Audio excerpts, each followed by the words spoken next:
These are men, America's best. 100 men will test today, and only 3 on the Green Beret. If you are captured across the border, you're going to go in sterile. That means no identification, nothing on you that identifies you as an American. And the United States will deny your existence. And you will be executed because you're a spy. The elite within the elite. We've heard stories about SOG, the badass outfit. Had told me, he said, whatever you do, you don't want to go to SOG. Oh, you're going to get killed. No, don't go there. It was a secret organization running missions with indigenous forces we couldn't speak about. In the enemy's backyard, Laos, Cambodia, North Vietnam, gathering intelligence. There's nobody to help you, and that's when they come. MACV-SOG is Military Assistance Command. Vietnam. Surveillance and observation group. If you did not assume that you were being tracked, you were dead. This is where I learned to start sleeping lighter at night, listening to sounds. MACV-SOG was a joint, unconventional warfare task force. MACV-SOG had a notorious reputation. Our objective was not to get into firefights, not to be known and not to be seen. We were a top secret organization. We couldn't speak about it. We had to lie to our families. We had signed a thing that said we wouldn't talk about it for 20 years. Under the threat of either jail time or a $10,000 fine. If this is not your cup of tea, there's the door. We all volunteered. We were all warriors. I think about it every day. I get up in the morning and it's SOG. I go to bed, same thing. Our camp, FOB-4, had been overrun on 23rd August 1968. This ground was once quiet, but in the early morning hours of August 23rd, 1968, everything changed. FOB-4, for most of the world, those characters meant nothing. But for the men standing with us today, they mean everything.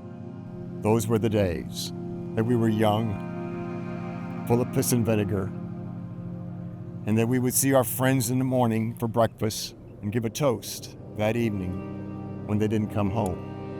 When we were here, we never cried for our fallen brothers, but we had to create a callous wall around our emotions in order for us to function. This brings us home. The sand of FOB-4 beneath our shoes. Marble Mountain beckoning to us. Glad to see you again. We are here to remember the men, who they were, what they gave, and the brothers they left behind. This is where you live, this is where you fought, this is where you bled. And hearing your stories, this legacy will last forever. I'll take it on as my personal duty to tell these stories, to tell your legacies for generations upon generations to come. There was 164 North Vietnamese and Viet Cong that went through the southern wall right there at the base of Marble Mountain. 16 Special Forces soldiers were killed here at FOB-4. Staff Sergeant Talmadge Alfin, PFC William H. Brick III, Sergeant First Class Thaddeus M. Kepchik, Sergeant First Class Donald R. Hearns, Sergeant James T. Kicklighter, Master Sergeant Charles R. Norris, Sergeant Major Richard E. Pegram, First Lieutenant Paul D. Potter, Master Sergeant Rolf E. Rickmers, Specialist Anthony J. Santana, Master Sergeant Gilbert A. Secker, Sergeant Robert J. Wasaka, Staff Sergeant Howard S. Varney, Sergeant First Class Harold R. Voorhees, Sergeant First Class Albert M. Walter, Sergeant First Class Donald W. Welch. They were warriors, teammates, and brothers. We remember them not as names on his list, but as men who stood the line and never came home. This is my first time back here. It's been 54 years. I didn't know if I'd ever be able to come back and visit Vietnam and see the areas where I had served. I appreciate the opportunity to do this and the opportunity to do this with comrades. not just by myself. It gave me an opportunity to say goodbye to those that didn't make it back. We did accomplish what we intended to do, and that was to give freedom to the people who live here in Vietnam. Green Berets don't go to war to kill people. They go to war to train other militaries how to fight their own wars. When the going gets tough, then you send the teachers. And that's what Special Operations is. We were helping other people come out of bondage. When you got a country that's doing atrocities and killing people left and right because they don't think the way they do, you know, somebody's got to go in and help them. And for people to think that they're bad people is crazy. I had pretty hostile reception in San Francisco. I remember walking down the street and I remember people calling you names, people spitting on you.